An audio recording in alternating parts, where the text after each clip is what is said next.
Hello guys, പുതിയ വീഡിയോയിലേക്ക് എല്ലാവർക്കും സ്വാഗതം. എല്ലാവരും സേഫ് ആയിട്ടിരിക്കുന്നു വിചാരിക്കുന്നു. അങ്ങനെ വിചാരിക്കാൻ ഇപ്പൊ പറ്റൂ. ആ ഒരു അവസ്ഥയിലാണ് നമ്മൾ കടന്നു പോയിക്കൊണ്ടിരിക്കുന്നത്. ഒരു അർജുൻ മണ്ണിനടി കാണാതെ പോയപ്പോൾ നമ്മൾ എത്രമാത്രം വിഷമിച്ചു എന്ന് നമ്മൾ മലയാളികൾക്കേ അറിയത്തുള്ളൂ. അർജുനെ പോലെ എത്ര ആളുകൾ മണ്ണിനടിയിൽ ഇപ്പോൾ ഉണ്ടെന്ന് നമുക്ക് അറിയാൻ പറ്റാത്ത അവസ്ഥയാണ് വയനാട്ടിൽ ഇപ്പോഴത്തത്. ഇനിയും ഇതുപോലുള്ള ഉരുൾപൊട്ടൽ ഉണ്ടാവാതിരിക്കാൻ പ്രാർത്ഥിക്കാമെന്നല്ലാതെ, കാണാതായവർക്ക് വേണ്ടിയിട്ട് കാത്തിരിക്കാമെന്നല്ലാതെ നമുക്ക് പ്രത്യേകിച്ച് ഒന്നും ചെയ്യാനില്ല അതിനകത്ത്. രക്ഷാപ്രവർത്തനമൊക്കെ നല്ല രീതിയിൽ അവരെ കൊണ്ട് പറ്റുന്ന രീതിയിൽ നടത്തുന്നുണ്ട്. സോ അറിയില്ല ഗൈസ്, നമുക്ക് എന്തായാലും ഇന്നത്തെ ദിവസത്തെ ഒരു ഓവർവ്യൂ നമുക്കൊന്ന് കണ്ടു നോക്കാം.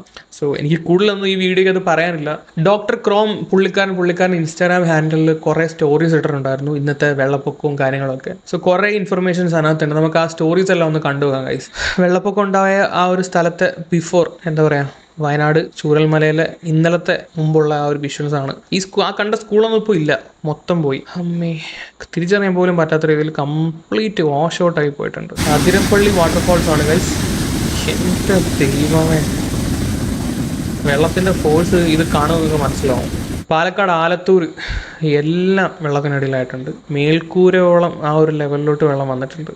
എൻ്റെ ദൈവമേ, ഇതെന്തുവാടെ അടുത്ത പ്രളയം വല്ലതും വരാനുള്ള എല്ലാ സാധ്യതകളും കാണുന്നുണ്ട് ഗൈസ്. ഈ വയനാട് ഉണ്ടായ ലാൻഡ് സ്ലൈഡ് എങ്ങനെയാണ് നമുക്ക് ഗൂഗിൾ മാപ്പിൻ്റെ സഹായത്തോടെ ഒരു പുള്ളിക്കാരൻ എക്സ്പ്ലെയിൻ ചെയ്ത് തരുന്നുണ്ട്. നമുക്ക് അതൊന്ന് കേട്ട് നോക്കാം. അപ്പോൾ നിങ്ങൾക്ക് ഒരു ക്ലിയർ ഐഡിയ കിട്ടും ഈ ഒരു ദുരന്തത്തിൻ്റെ വ്യാപ്തി എത്രമാത്രം ഉണ്ടെന്ന്. ഞാൻ അതിൻ്റെ ഒരു പിക്ചർ ഞാൻ കാണിച്ചത് ഇത് ഗൂഗിൾ എർത്തിലാണ്. ഇവിടെയാണ് ആ പുഴയുടെ ഉത്ഭവം. ഇത് കണ്ടോ, ഇതാണ് ഉത്ഭവം. ഇവിടുന്ന് പൊട്ടി വന്നിട്ട് ഈ പുഴ ഒലിച്ചു വന്ന് ഈ കല്ലും മണ്ണും പാറയൊക്കെ കൂടെ വന്ന് ഇതാണ് മുണ്ടക്കൈ കേട്ടോ. മുണ്ടക്കൈ എന്ന് പറയുന്ന സ്ഥലത്ത് ഈ കാണുന്ന വീടുകളും ഈ പുഴയോട് ചേർന്ന് ഈ കാണുന്ന വീടുകൾ അതൊക്കെ അതിൽ ഒലിച്ചു പോയി. ഇതാ ഇവിടെ കണ്ടോ, ഈ പുഴയോട് ചേർന്ന് എത്ര വീടുകളാണുള്ളത്, ഇതെല്ലാം പോയി. നമ്മൾ ആദ്യം കണ്ട വീഡിയോയ്ക്കകത്ത് ഈ ഒരു ഭാഗമാണ് കംപ്ലീറ്റ് പോയേക്കുന്നത്, വാഷ് ഔട്ട് ചെയ്ത് പോയേക്കുന്നത്.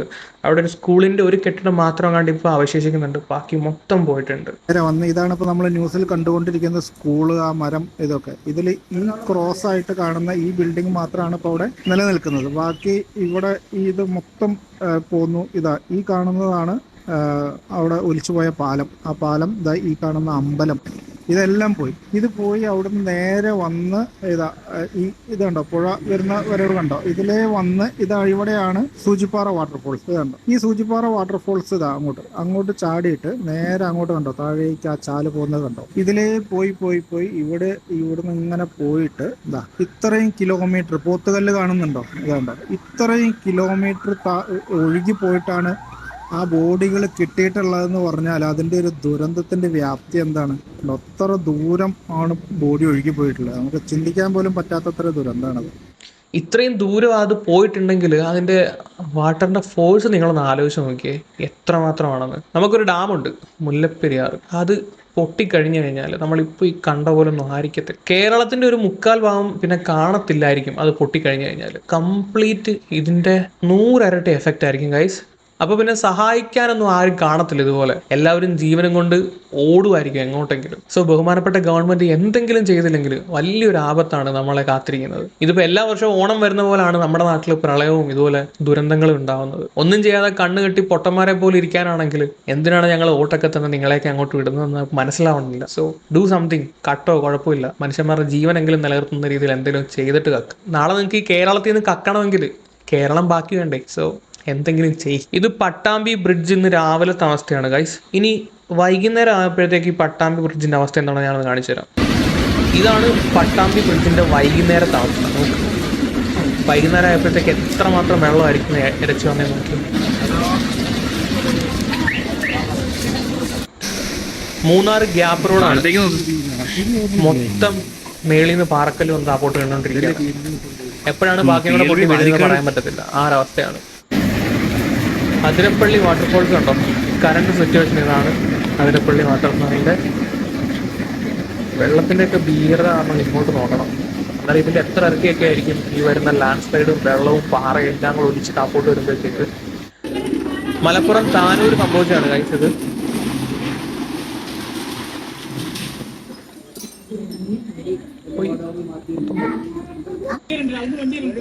പാലത്തിങ്കൽ പരപ്പനങ്ങാടി മരം, ഇത്രയും വലിയ മരമാണ് അപ്രൂട്ട് ചെയ്തേക്കുന്നത്. പാലം പൊളിഞ്ഞോ?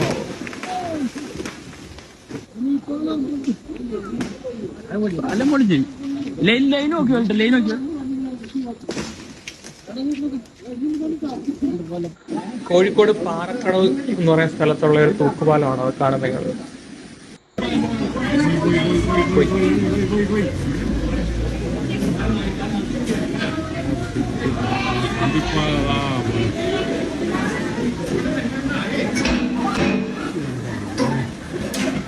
പത്ത് 300 സെന്റിമീറ്ററുള്ള ഇരുമ്പിന്റെ ചാനലാണ് വളയുന്നത്. നിങ്ങളൊന്ന് ആലോചിച്ച് നോക്കിയാൽ വെള്ളത്തിന്റെ ഫോഴ്സ് എത്രമാത്രം ഉണ്ടെന്ന്.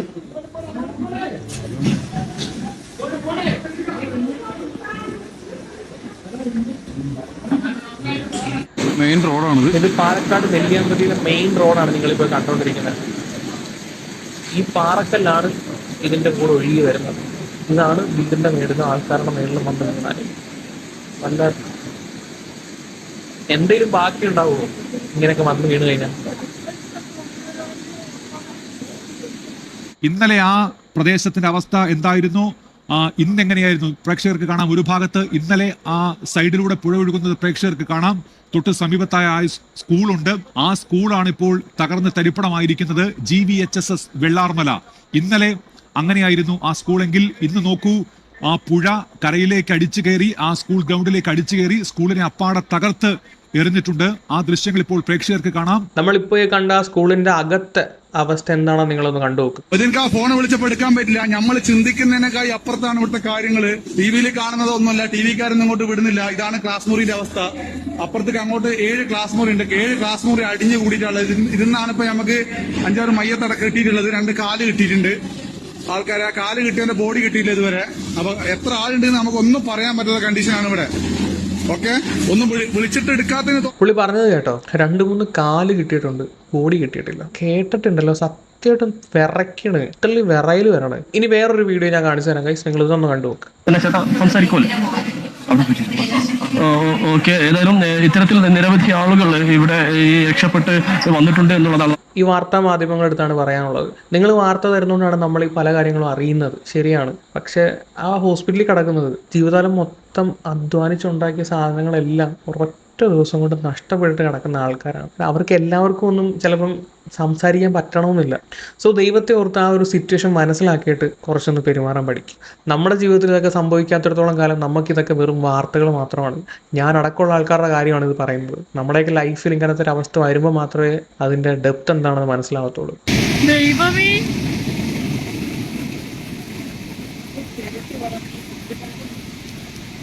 ഇവനൊക്കെ എന്തോ പറയാനാ, ഇങ്ങനെ കുറേ എണ്ണം ഉണ്ട് ഗൈസ്. സ്വന്തം ജീവനെങ്കിലും വില കൊടുക്കുന്നു.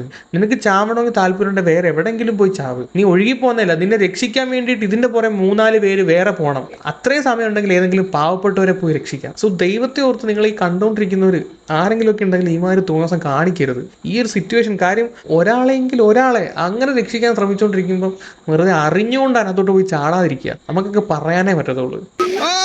അടുത്തത് എനിക്ക് പറയാനതാണ്ട, അത് KCB-യുടെ വണ്ടിയാണ്. KCB-യുടെ അതിനകത്ത് ആളിരിപ്പുണ്ട്, അവൻ ഇറക്കുന്നില്ല.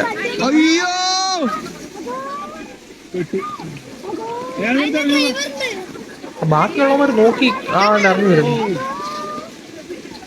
ഇവർ ഇത്ര നേരം അതിനകത്ത് എന്തെടുക്കുമായിരുന്നു?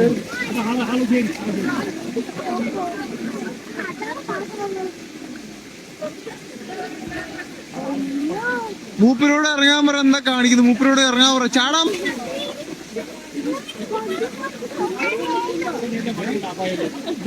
എന്താ ചെയ്യാൻ നോക്കി എല്ലാം. അതിന്റെ അകത്ത് എന്തോ എടുക്കാൻ ശ്രമിച്ചോണ്ടിരിക്കും.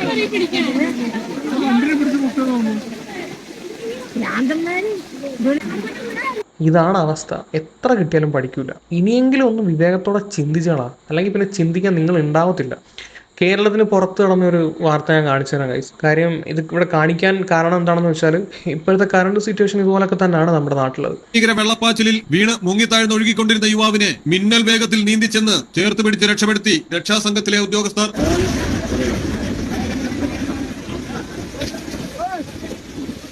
എവിടാ ചാടിയത്, എങ്ങോട്ടാ പോകണമെന്ന് ആലോചിച്ച് നോക്കിയേ.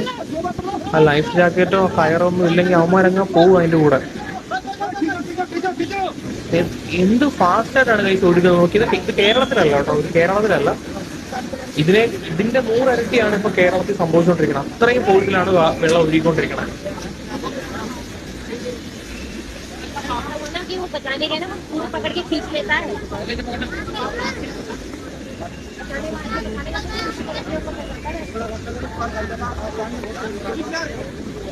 ഹരിദ്വാറിലെ ഗംഗാ നദിയിലാണ് ഞെട്ടിക്കുന്ന സംഭവം. തീരത്തെ പടിയിൽ നിന്ന് കുളിക്കുന്നതിനിടെ കാൽവഴുതി നദിയിൽ വീഴുകയായിരുന്നു യുവാവ്. സത്യത്തിൽ ഇതുപോലുള്ള കുറെ ആൾക്കാരുണ്ടായതിന്റെ പേരിലാണ് പലരും ഇപ്പൊ അവിടെ ജീവനോട് ഇരിക്കുന്നത് വയനാട്ടിലൊക്കെ.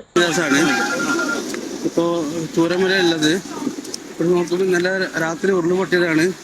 ഇവിടെ സ്കൂൾ ഹോട്ടലുള്ളത്. കുറെ വീടുകൾ പോയിരുന്നു. എന്റെ മകള് ഇവിടെ പഠിക്കുകയാണ്. അവിടെ വിവരമൊന്നും അറിയില്ല.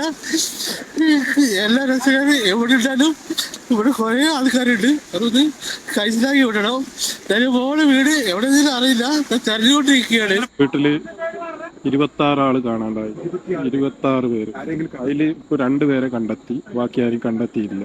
ഒരു സോഫയിൽ ചവിട്ടി ജനലിൽ പിടിച്ചിരുന്നു. അപ്പോൾ ഓരോരുത്തർ ഒളിച്ചു പോകാൻ അടുത്ത ഇതിലേക്ക് ഒളിച്ചു പോകാൻ തുടങ്ങി. അവരൊക്കെ കിട്ടിയ ചില സ്ഥലത്ത് പിടിച്ചു. ചിലർ മണ്ണിൻ്റെ അടിയിൽ. എൻ്റെ അമ്മ മണ്ണിൻ്റെ അടിയിൽ പോകുന്ന നേരെ ഞാൻ കാണുന്നു.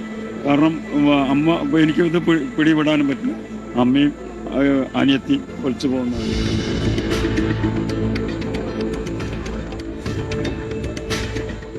1:45 ഞാൻ വിവരം അറിഞ്ഞു. മുണ്ടക്കായി കംപ്ലീറ്റ് പോയി. മുണ്ടക്കായില്ലാന്നാ പറഞ്ഞു. എൻ്റെ പേരക്കുട്ടി മുണ്ടക്കായി പോയി എന്നാട്ടെ. എൻ്റെ വീട് പോയി, എൻ്റെ മോളെ വീട് പോയി.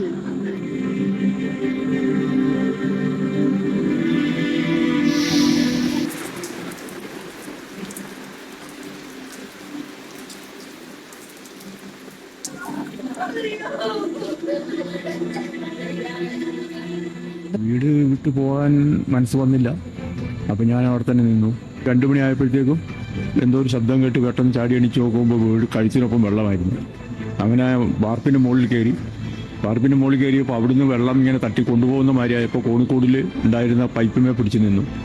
അത് കഴിഞ്ഞ് അവിടുന്ന് രക്ഷപ്പെടില്ല എന്ന് കണ്ടു കഴിഞ്ഞപ്പോൾ അവിടെ ഒരു മരം ഉണ്ടായിരുന്നു. ആ മരത്തിന്മേൽ പിടിച്ച് ഊർന്ന് താഴെ ഇറങ്ങിയപ്പോൾ കഴുത്തിനൊപ്പം ചെളിയായിരുന്നു. ഞാൻ കുറേ ഒച്ചപ്പാടൊക്കെ ഉണ്ടാക്കിയെങ്കിൽ പോലും ഒരാൾക്ക് പോലും എത്തിപ്പെടാൻ കഴിയാത്തൊരു സാഹചര്യമായിരുന്നു. അപ്പോൾ അവിടെ നിന്ന് കഴിഞ്ഞാൽ എൻ്റെ ജീവൻ പോകും എന്ന് ബോധ്യമായപ്പോൾ നീന്തിയത് തന്നെയാണ്. നീന്തി ഞാൻ ടൗണിൽ വരുമ്പോഴത്തേക്കും ആളുകൾ ഓടി വന്ന് എടുത്തിട്ട് വണ്ടിയിലിട്ട് കൊണ്ടുപോവാണ് ചെയ്തത്. വീടും സകല സാധനങ്ങളും ഒരായുഷ്കാലം മുഴുവൻ സമ്പാദിച്ചത് മുഴുവൻ പോയി. എന്താ വേറെ ഒന്നും പറയാനില്ല. അത്രയും ഭയാനകമായിരുന്ന ഒരു സംഭവമാണ് നടന്നിട്ടുള്ളത്. എന്ത് പറയണമെന്ന് എനിക്ക് അറിയത്തില്ല. ഒന്നും പറയാനില്ല. ഈ പ്രകൃതിയെ നമുക്ക് മനുഷ്യന് ഒരിക്കലും എന്തൊക്കെ കീഴടങ്ങി എന്ന് പറഞ്ഞാലും പ്രകൃതിയെ തോപ്പിക്കാൻ പറ്റത്തില്ല. അതൊന്ന് കോപിച്ചാൽ മതി. ഈ മനുഷ്യനുണ്ടാക്കിയ എല്ലാം അതുപോലെ തന്നെ പോകും. വല്ലം പാലത്തിന്റെ മുകളിൽ നിന്നും കാണുന്ന ദൃശ്യമാണ്. ആന ഒഴുകി പോകുന്നുണ്ട്. ആന ഒഴുകി പോകുന്നു. കാണാൻ പറ്റില്ല. ഇതൊരു തുടക്കം മാത്രമായിട്ടാണ് എനിക്ക് തോന്നുന്നത്. ഓരോ ദിവസം കഴിയുന്തോറും ഇതിനേക്കാളും പോസ്റ്റായിട്ട് പല സ്ഥലങ്ങളിലും ഉണ്ടാവും. മേ ബി ഒരു പ്രളയത്തിന് മുന്നോടിയാണെന്ന് പോലും നമുക്ക് പറയാൻ പറ്റത്തില്ല. സോ എല്ലാവരും സേഫ് ആയിട്ടിരിക്കുക. ഇതാണ് നമ്മുടെ കേരളത്തിൻ്റെ കറണ്ട് സിറ്റുവേഷൻ. ആ റെഡ് കാണുന്നിടമെല്ലാം എക്സ്ട്രീം റെയിനാണ്. ആ മുകളിലോട്ട് കാണുന്ന ആ ഭാഗം കാസർഗോഡ്, കണ്ണൂർ, വയനാട്, കോഴിക്കോട്, മലപ്പുറം എക്സ്ട്രീം റെയിൻ ആയിരിക്കും ഉണ്ടാവാൻ പോകുന്നത്. അത് കഴിഞ്ഞിട്ട് ഓറഞ്ച് വരുമ്പോഴത്തേക്ക് ഹെവി അല്ലെങ്കിൽ ഭയങ്കര എക്സ്ട്രീമിനേക്കാളും കുറച്ചും കൂടെ താഴ്ന്ന റെയിൻ. വലിയ മാറ്റമൊന്നുമില്ല. കൊല്ലം വന്നാലും റെയിൻ ഉണ്ട്. ബട്ട് മേളത്തെ 2 കമ്പയർ ചെയ്ത് നോക്കുമ്പോൾ കമ്പാരിറ്റീവ്ലി കുറവാണ്. സോ ചുരുക്കം പറയാൻ നമ്മൾ ആരും സേഫ് അല്ല ഗൈസ്. എന്തുകൊണ്ടും സംഭവിക്കാം. എല്ലാവരും സേഫ് ആയിട്ടിരിക്കാൻ ശ്രമിക്കുക. കൂടുതലൊന്നും പറയില്ല. അപ്പം ശരിയെങ്കിൽ ബൈ.